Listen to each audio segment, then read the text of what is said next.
नमस्कार दोस्तों, आपका स्वागत है आपके अपने चैनल अम्बेडकर स्क्वायर डेली में।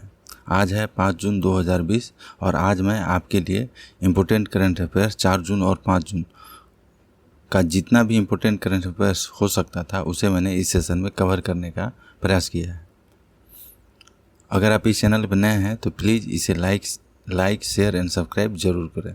तो चलिए देखते हैं आज का हमारा पहला प्रश्न है, कोयला हाइड्रो पावर प्रोजेक्ट किस नदी पे बनाया जा रहा है? Option A Sindhu, option B Jhelum, option C Chenab, option D Sutlej. तो इसका राइट आंसर है झेलम। 1960 में इंडिया पाक के बीच इंडस वाटर ट्रीटी एग्रीमेंट हुआ था 1960 में। इसके तहत इंडिया के पास 3 पूर्वी नदियों को सतलज, ब्यास, रावी, इस पे भारत का अधिकार है। भारत का अधिकार का अर्थ है यहाँ पे भारत इसके पानी का उपयोग अपने ज़रूरतों के अनुसार कर सकता है, जैसे कृषि, बांध बनाना, डैम बनाना, हाइड्रो पावर, कुछ भी कर सकता है इंडिया। लेकिन वहीं इन तीनों पे झेलम, चेनाब, सतलज, इस पे पाकिस्तान को अधिकार दिया गया है। इसका अर्थ है पाकिस्तान इन तीनों नदियों का पानी का यूज कर सकता है एग्रीकल्चर के लिए, इंडस्ट्रीज़ के लिए, लेकिन इंडिया इन तीनों रिवर का पानी का यूज नहीं करेगा।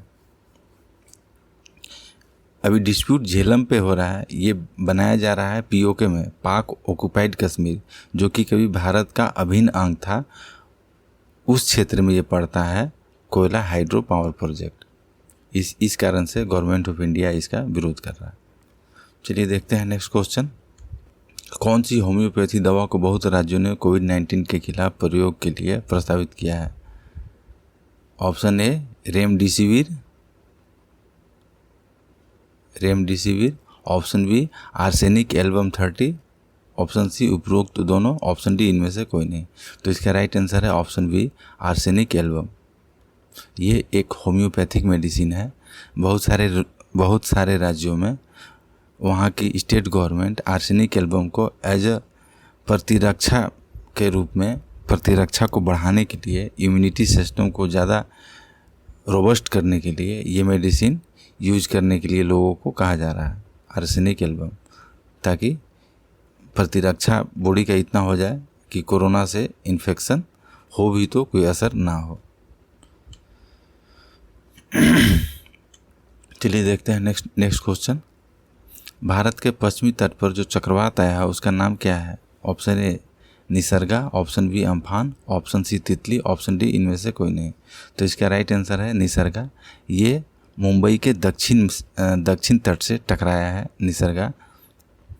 ये ओरिजिन कहाँ से हुआ है इसका? अरब सागर से। और अभी हाल ही में हमने देखा था अम्फान साइक्लोन, जो कि बंगाल की खाड़ी में ये उठा था और ये टकराया था उड़ीसा से होते हुए ये बंगाल में आ गया था। बंगाल में बहुत ज़्यादा तबाही मचाया था। अभी हाल ही में भारत चीन सीमा विवाद के दौरान कौन सा झील का चर्चा हुई है? Option A Tsangpo, option B Tsomgo, option C Chilika, option D Wular. तो राइट आंसर है ये इंडिया चाइना के बॉर्डर पे पड़ता है ये तसांगपो लेक। ये दोनों ही देश इसे शेयर करते हैं, लेकिन अभी चाइना ट्रांसग्रेस करके ये तसांगपो लेक को अपना बता रहा था, जिस कारण से अभी इसे न्यूज में लाया गया है। वैसे तसांगपो लेक अगर आपको देखना हो तो 3 इडियट्स के मूवी में आमिर खान का जो शूटिंग हुआ है ये इस लेक पे हुआ है, तसांगपो लेक पे। ये तसोमगो लेक कहाँ पे है? ये है सिक्किम में। ये बर्फ़ के पिघलने से ये लेक बना है। तसोमगो लेक सिक्किम में है। ये चिल्का लेक, ये भारत का खारे पानी का सबसे बड़ा लेक है। चिल्का लेक ये है उड़ीसा में। और ये उलर लेक ये है जम्मू एंड कश्मीर। और उलर लेक का डेवलपमेंट जो हुआ है, और ये उलर लेक फ्रेश वाटर का सबसे बड़ा लेक है इंडिया का, और इसका डेवलपमेंट टेक्टोनिक मूवमेंट के कारण हुआ है। अर्थ के जो प्लेट्स हैं, जिसे हम बोलते हैं जो लेयर है अर्थ के अंदरूनी मूवमेंट के कारण गड्ढा डेवलप हो गया है और वहीं पे ये उलर लेक, वहाँ पे पानी जम गया है और इसी लेक में झेलम नदी भी अपना सहयोग देती है उलर लेक में। बात हो रही है जम्मू एंड कश्मीर की, तो इसके बारे में एक चीज़ और हम देख लेंगे।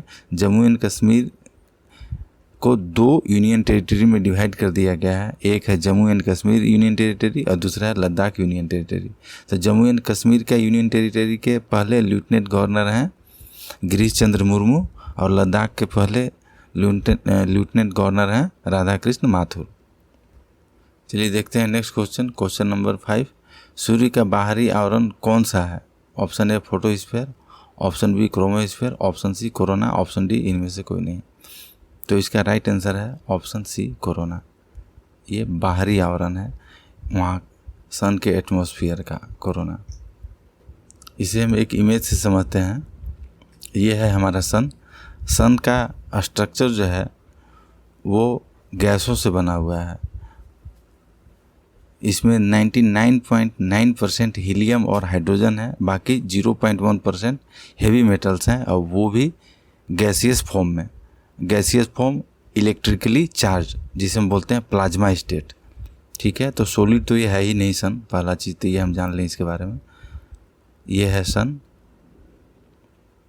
और इसके 6 लेयर हैं, जिसमें कि 3 जो हैं ये इनर कोर और फिर ये जो पोर्शन आप देख रहे हैं ये है रेडिएटिव जोन और ये फिर ये येलो वाला पोर्शन जो हम देख रहे हैं ये है कन्वेक्टिव जोन। मतलब जैसे कि कन्वेक्टिव जोन में क्या होता है, हीट का ट्रांसफ़र मटेरियल के द्वारा किया जाता है, गैस हो या सॉलिड हो या लिक्विड, जैसे भी। जैसे पानी गर्म हम लोग करते हैं तो पानी बॉयल होता है तो हीट लगता है नीचे, लेकिन पानी ऊपर भी गर्म हो जाता है। कैसे? वो मटेरियल से ट्रांसफ़र होता है नीचे से ऊपर। ठीक है, तो उसी प्रकार यहाँ भी रेडिएटिव जोन के बाद ये कन्वेक्टिव जोन। तो इसे आप देख सकते हैं यहाँ पे गैस के द्वारा यहाँ पे लाया जाता है एनर्जी को सन के कोर से सरफेस तक। ये सरफेस, ये है सरफेस, इसको बोलते हैं हम फोटोस्फीयर। और ये सरफेस है, ये इसे बोलते हैं हम फोटोस्फीयर। और ये पोर्शन है कन्वेक्टिव जोन, ये फोटोस्फीयर। इसके जस्ट बाद ये जो हम देख रहे हैं हल्का धुंधला, ये पोर्शन है क्रोमोस्फीयर। और इसके जस्ट बाहर ये जो सरफेस है इसके बाहर हो गया ये आपका कोरोना। ये बहुत लंबे क्षेत्रों में फैले होते हैं। तो इसे याद करने के लिए आप एक ट्रिक याद कर सकते हैं, इसके बारे में ट्रिक से याद कर सकते हैं। काराकोरम फिर कन्याकुमारी, मतलब भारत के नॉर्थ से लेकर साउथ आपको आना है। Karakoram, K for core, R for radiative zone, फिर को फॉर कन्वेक्टिव जोन, फिर तो इसको र को छोड़ देना है, फिर मतलब फिर से फोटोस्फीयर। ये जो है फोटोस्फीयर आपका, ये फोटोस्फीयर और ये कन्वेक्टिव जोन। ये जो देख रहे हैं आप ये कन्वेक्टिव जोन, थोड़ा कन्फ्यूजन होता है, 1-2 बार देख लेंगे तो समझ में आ जाएगा। कन्वेक्टिव जोन, फिर ये हो गया फोटोस्फीयर और ये हो गया क्रोमोस्फीयर। ये पोर्शन सन का सबसे कूलेस्ट पार्ट ये है फोटोस्फीयर। ये जो आप क्रोमोस्फीयर के नीचे देख रहे हैं ये फोटोस्फीयर, ये कूलेस्ट पार्ट है, सबसे ठंडा पार्ट है ये। और उसके बाद ये बाहर का है क्रोमोस्फीयर और उसके बाद है कोरोना। कोरोना बहुत ज़्यादा गर्म होता है सरफेस पे। ये आप क्रोमोस्फीयर पे लगभग 10-11 हज़ार डिग्री सेल्सियस टेम्परेचर देखेंगे, तो आप कोरोना पे जो सरफेस पे है यहाँ पे आप बहुत ज़्यादा, लगभग लाख में आप बोल सकते हैं कि lakh, million, 1 lakh degree Celsius, उससे भी ज़्यादा ये टेम्परेचर। अब ये साइंटिस्ट के लिए ये एक पहेली बना हुआ है कि सरफेस पे कम है और ये बाहरी आवरण पे इतना ज़्यादा क्यों है। क्वेश्चन नंबर 6, दिल्ली हाट के आर्किटेक्ट कौन थे? Option A Pradeep Sachdeva, option B Narayan Surjewala, option C Karim Khan, option D इनमें से कोई नहीं। तो इसका राइट आंसर है प्रदीप सचदेवा। अभी हाल ही में इनका निधन हो गया है प्रदीप सचदेवा का। तो इन्हें आर्किटेक्ट, ये दिल्ली हाट के आर्किटेक्ट हैं। मतलब वो दिल्ली हाट एक मार्केट है, वहाँ पे मार्केट लगता है और ये इसके डिज़ाइनर हैं प्रदीप सचदेवा। और इन्होंने एक और चीज़ का डिज़ाइन किया था, वो है गार्डन ऑफ 5 सेंसेस। चलिए देखते हैं नेक्स्ट क्वेश्चन। दिल्ली सरकार ने दिल्ली कोरोना ऐप लॉन्च किया है। इसका उद्देश्य है लोगों से बाहर जाने से रोकना। ऑप्शन बी हॉस्पिटल बेड एवं वेंटिलेटर का स्टेटस अपडेट करना। ऑप्शन सी उपरोक्त तो दोनों। ऑप्शन डी इनमें से कोई नहीं। तो इसका राइट आंसर है ऑप्शन बी हॉस्पिटल बेड एवं वेंटिलेटर का स्टेटस अपडेट करना। जनरली ये देखा गया है कि अभी कोरोना का केस दिल्ली में बढ़ता जा रहा है, इस कारण से लोग एक हॉस्पिटल से दूसरे हॉस्पिटल दौड़ते रहते हैं, उन्हें पता नहीं चलता कि किस हॉस्पिटल में बेड उपलब्ध है और कहाँ पे नहीं। उस कारण से दिल्ली सरकार दिल्ली कोरोना ऐप लॉन्च किया है। इसमें आपको हॉस्पिटल का बेड का अवेलेबिलिटी और वेंटिलेटर का अवेलेबिलिटी आपको पता चल जाएगा इस ऐप से। दिल्ली के मुख्यमंत्री कौन है? अरविंद केजरीवाल। और वहाँ के लेफ्टिनेंट गवर्नर हैं अनिल बैज। ठीक है। और दिल्ली के बारे में एक और चीज़ हम देख ले, वहाँ पे सील्ड ऑपरेशन चलाया गया था। सील्ड ऑपरेशन दिल्ली में सील्ड ऑपरेशन चलाया गया था। ये हम समझते हैं सील्ड ऑपरेशन क्या है। सील्ड का हम डिकोड करेंगे S for sealing of home, H for home, sealing of home, I for isolation and tracing, E for essential services, L for local sanitation, D for door to door checkups. तो ये operation चलाया था Delhi government ने ताकि corona के संक्रमण को रोका जा सके। नेशनल प्रोडक्टिविटी काउंसिल का गठन किसने किया? Option A ministry of commerce, option B ministry of finance, option C ministry of industry, option D इनमें से कोई नहीं। तो इसका राइट आंसर है मिनिस्ट्री ऑफ इंडस्ट्रीज। ये इसका गठन किया गया था 1958 में। और इसका बात अभी इसलिए चल रहा है क्योंकि प्रोडक्टिविटी बढ़ाने के लिए गवर्नमेंट ऑफ इंडिया का बहुत ज़्यादा प्रयास है कि हम लोग इकोनॉमिकली उस स्टेज में पहुंच जाएं जहां पे कोरोना से पहले थे।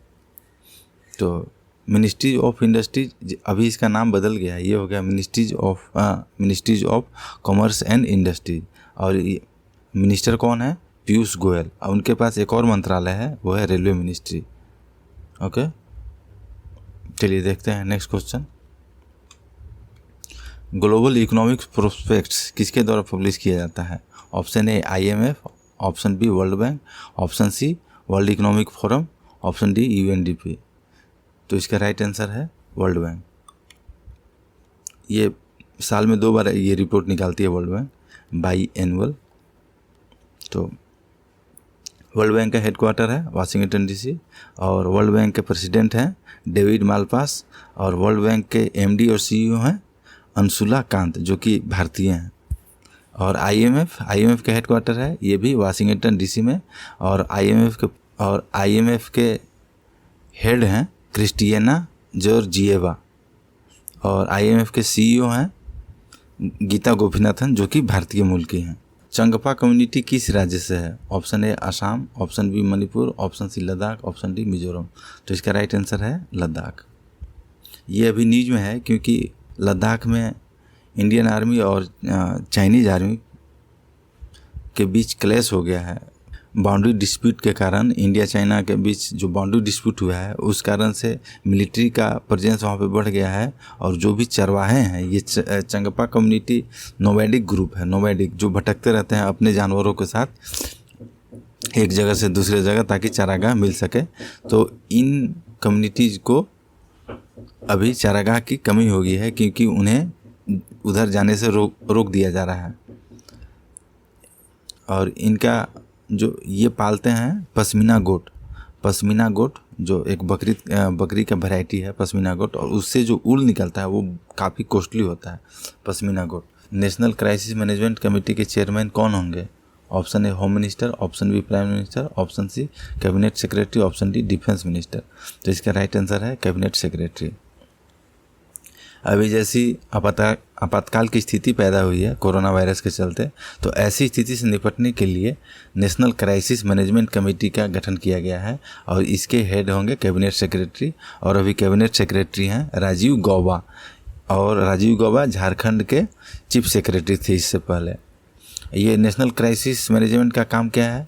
ये स्टेट और यूनियन और स्टेट के बीच कोप अप करेंगे ताकि वे साथ चल करके किसी समस्या के साथ एक साथ खड़े हो सकें ताकि रिजल्ट बेटर हो।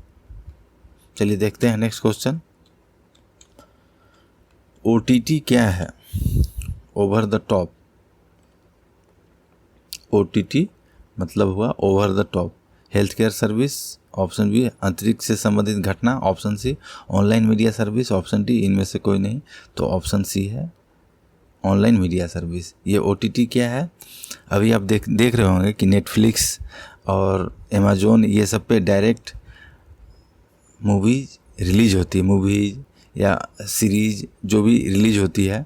तो कोरोना वायरस के चलते इंडिया में भी जितने भी थिएटर्स हैं वे बंद हैं, और उस कारण से यहाँ के जो फिल्म प्रोड्यूसर है वे चाह रहे हैं ऑनलाइन हम लोग मूवी को रिलीज करें। लेकिन मलयालम फिल्म इंडस्ट्रीज में ऐसा करने के लिए वहाँ के जितने भी फिल्म प्रोड्यूसर हैं ये सोच रहे थे कि ऐसा हम लोग करेंगे, लेकिन जितने भी थिएटर ऑनर्स हैं मलयालम फिल्म इंडस्ट्रीज के, वे इसका बहुत विरोध किए, क्योंकि अगर ऐसा होगा तो उनके बिजनेस को नुकसान होगा अगर वे ऑनलाइन मूवी रिलीज करेंगे तो। चलिए देखते हैं नेक्स्ट क्वेश्चन। क्वेश्चन नंबर 13, न्यूनतम लागत मूल्य की घोषणा कौन करता है? Option A cabinet committee of economic affairs, option B committee on agriculture cost and price, option C minister of agriculture, option D इनमें से कोई नहीं। तो इसका राइट आंसर है committee of economic affair, committee on economic affairs. और इस committee को हेड कौन करता है, लीड कौन करता है इस कमेटी को? Cabinet committee of economic affairs, तो इसे लीड करते हैं prime minister Shri Narendra Modi, PM करते हैं इसे लीड। और ये न्यूनतम लागत मूल्य जिसे हम बोलते हैं मिनिमम सपोर्ट प्राइस MSP, इसका घोषणा ये जो कमेटी आप देख रहे हैं committee on agriculture cost and price, ये रिकमेंड करती है cabinet committee of economic affairs को। और कैबिनेट कमेटी कोई ज़रूरी नहीं है कि ये committee on agriculture cost and price जो भी रिकमेंड करे उसे ये कमेटी माने, cabinet committee of economic affairs. अभी मिनिस्टर ऑफ एग्रीकल्चर कौन है? तो अभी मिनिस्टर ऑफ एग्रीकल्चर हैं श्री नरेंद्र तोमर। और ये न्यूनतम लागत मूल्य अभी जो घोषित किया गया है ये कब के लिए किया गया है? तो 2020 में जो बुआई होगा खरीफ फसल का, खरीफ में जैसे कि धान का फसल हो गया, तो उसके लिए अभी से डिक्लेयर कर दिया गया है। और इसके बाद जब खेती हो जाएगा तो किसान उस मूल्य पे, अगर उस मूल्य से नीचे अगर मार्केट में उन्हें दाम मिलता है तो किसान डायरेक्टली गवर्नमेंट को उस मूल्य पे अपना धान बेच सकते हैं। चलिए देखते हैं नेक्स्ट क्वेश्चन। इलेक्ट्रॉनिक्स मैन्युफैक्चरिंग को बढ़ावा देने के लिए गवर्नमेंट ऑफ इंडिया ने कितनी राशि का सहयोग दिया है? Option A 40,000 crore, option B 45,000 crore, option C 48,000 crore, option D इनमें से कोई नहीं, ऑप्शन डी इनमें से कोई नहीं। तो इसका राइट आंसर है 48,000 करोड़। अभी कुछ दिन पहले भारत के प्रधानमंत्री भारत को आत्मनिर्भर बनाने का अभियान चलाया है, और उसके तहत स्पेशली इलेक्ट्रॉनिक्स एंड मैन्युफैक्चरिंग को बढ़ावा देने के लिए गवर्नमेंट ने इस सेक्टर में 48,000 करोड़ रुपए का निवेश करने का विचार रखा है। और ये निवेश बहुत तरीके से किया जाएगा। जैसे कि इलेक्ट्रॉनिक्स में चाइना का डोमिनेंस है, मतलब उसका एक छत्र राज है, इंडिया उसके सामने कहीं भी स्टैंड नहीं करता है चाइना के सामने। तो गवर्नमेंट ऑफ इंडिया का यहाँ पे प्लान है कि हम लोग इलेक्ट्रॉनिक्स में अपना खुद का मैन्युफैक्चरिंग हब बनाएं और चाइना को रिप्लेस करें। और इसके अंदर ये इलेक्ट्रॉनिक्स मैन्युफैक्चरिंग के अंदर ये जो प्लान बनाया गया है, इसके अंदर 3 सब स्कीम है। पहला है प्रोडक्शन लिंक्ड इंसेंटिव, दूसरा है scheme for promotion of manufacturing of electronic components and semiconductors, और तीसरा है इलेक्ट्रॉनिक मैन्युफैक्चरिंग क्लस्टर। क्लस्टर मतलब ग्रुप। इसके तहत इंसेंटिव दिया जाएगा प्रोडक्शन के आधार पर। अगर प्रोडक्शन बढ़ता है तो दिया जाएगा। और स्पेक्स में है ये इलेक्ट्रॉनिक कंपोनेंट्स को बनाने के लिए है, मैन्युफैक्चरिंग करने के लिए है। और ये कंपनी अगर प्लांट बैठाती है मैन्युफैक्चरिंग कंपोनेंट्स, देख रहे हैं, इलेक्ट्रॉनिक मैन्युफैक्चरिंग क्लस्टर, तो वहाँ पे कैपिटल के रूप में 25% एटलीस्ट गवर्नमेंट उसे सहायता देगी। क्वेश्चन नंबर 15 है, ऑस्ट्रेलिया का प्रधानमंत्री कौन है? Option A Scott Morrison, option B Jacinda Ardern, option C Justin Trudeau, option D Emmanuel Macron. तो इसका राइट आंसर है स्कॉट मॉरिसन। अभी इंडिया और ऑस्ट्रेलिया के बीच वर्चुअल समिट हुआ है, इसलिए ये क्वेश्चन मैंने इस सेशन में शामिल किया है। जसिंडा आर्डर्न ये हैं न्यूजीलैंड के प्राइम मिनिस्टर और न्यूजीलैंड का कैपिटल है वेलिंगटन। जस्टिन ट्रूडो ये हैं कनाडा का प्राइम मिनिस्टर और कनाडा का कैपिटल है ओटावा। इमानुएल मैक्रोन ये हैं फ्रांस के प्रेसिडेंट और फ्रांस का कैपिटल है पेरिस।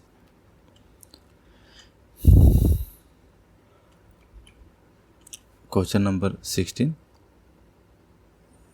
ये पोर्ट है, पोर्ट इसे पढ़ेंगे हम। पोर्ट, किस पोर्ट का नाम बदलकर, पोर्ट मतलब बंदरगाह, किस बंदरगाह का नाम बदलकर श्यामा प्रसाद मुखर्जी पोर्ट कर दिया गया है या बंदरगाह कर दिया गया है? Option A Kolkata port, option B Paradip port, option C Cochin port, option D Jawaharlal Nehru port. तो इसका राइट आंसर है कलकत्ता पोर्ट। चलिए, कलकत्ता की बात हो रही है तो कलकत्ता के बारे में हम देखते हैं मैप में। ये जो रेड कलर में आप देख रहे हैं ये है पश्चिम बंगाल, और पश्चिम बंगाल के मुख्यमंत्री हैं श्रीमती ममता बनर्जी, और वहाँ के गवर्नर हैं जगदीप धनखड़। एक चीज़ और ध्यान रखेंगे, जगदीप धनखड़ हैं पश्चिम बंगाल के गवर्नर, और एक हैं जगदीश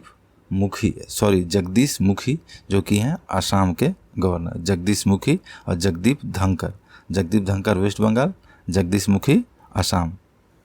चलिए देखते हैं next question. Tulip online portal किसने लॉन्च किया है? आवास एवं शहरी विकास मंत्रालय, मानव संसाधन मंत्रालय, उपरोक्त दोनों, इनमें से कोई नहीं। तो इसका राइट आंसर है उपरोक्त दोनों। इसके तहत जितने भी ग्रेजुएट इंजीनियरिंग के स्टूडेंट हैं वे 1 ईयर का इंटर्नशिप प्रोग्राम, इंटर्नशिप का अर्थ है ट्रेनिंग, 1 ईयर का ये ट्रेनिंग प्रोग्राम कर सकते हैं अंडर स्मार्ट सिटी प्रोजेक्ट या फिर म्यूनिसिपल जो लोकल बॉडीज़ हैं उनके तहत ये 1 ईयर का इंटर्नशिप प्रोग्राम कर सकते हैं in the field of citizen service. Citizen के लाइफ को इजी बनाने के लिए जो भी स्मार्ट सिटीज़ और म्यूनिसिपल बॉडी जो भी कार्य कर रहे हैं उसमें ये सहयोग दे सकते हैं। चलिए देखते हैं नेक्स्ट क्वेश्चन। अभी मानव संसाधन मंत्री हैं अमित शाह, और आवास एवं शहरी विकास मंत्रालय ये हैं श्री हरदीप सिंह पुरी, और हरदीप सिंह पुरी के पास एक और मंत्रालय है वो है सिविल एविएशन। चलिए देखते हैं नेक्स्ट क्वेश्चन। किसके नेतृत्व में वर्चुअल ग्लोबल वैक्सीन सम्मेलन हुआ? Option A UK, option B India, option C USA, option D Germany. तो इसका राइट आंसर है यूके।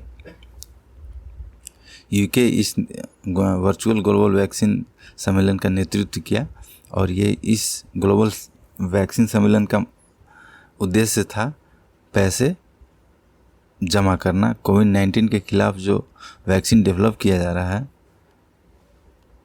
वो 7.4 billion US dollar 7.4 billion US dollar fund जमा करना इस सम्मेलन का उद्देश्य था, ताकि पूरी दुनिया में वैक्सीन डिस्ट्रीब्यूट किया जा सके और इस महामारी को रोका जा सके। चलिए देखते हैं नेक्स्ट क्वेश्चन। स्टार्टअप ब्लिंक ने स्टार्टअप इकोसिस्टम रैंकिंग रिपोर्ट जारी किया है। इसमें भारत का स्थान option A 20, option B 21, option C 22, option D 23। तो इसका राइट आंसर है 23। पिछले वर्ष से इस बार का रैंकिंग भारत का अच्छा नहीं रहा। ये कुछ पायदान इस बार भारत नीचे आ चुका है इसमें। और अगर शहरों की बात करें तो न्यू दिल्ली को भारत के शहरों में सबसे अच्छी रैंकिंग है। न्यू दिल्ली के बाद बेंगलोर, मुंबई, ऐसे। चलिए देखते हैं next question. National fertilizer limited के चेयरमैन एवं महानिदेशक किसे नियुक्त किया गया?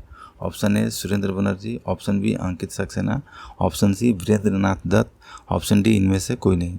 तो इसका राइट आंसर है वीरेंद्र नाथ दत्त। चलिए देखते हैं next question. International day of innocent children victims of aggression कब मनाया जाता है? Option A 2 June, B 3 June, option C 4 June, option D 5 June. तो इसका राइट आंसर है 4 June. International day of innocent मतलब यहाँ का इनोसेंट का अर्थ है मासूम, चिल्ड्रेन बच्चा, विक्टिम्स मतलब जो शिकार हुआ हो, ऑफ एग्रेशन मतलब किसी के गुस्से का या क्रोध का जो शिकार हुआ है। तो इसके लिए यूनाइटेड नेशन ये international day of innocent children victims of aggression मनाता है 4 जून को। धन्यवाद। अगर आपको ये सेशन अच्छा लगा हो तो please like, share and subscribe जरूर करें। और कल से हम इस वीडियो को और इंटरेस्टिंग बनाएंगे, ज़्यादा से ज़्यादा मैप और ग्राफ का यूज करेंगे इसमें। तो ठीक है, मिलते हैं कल। Thank you.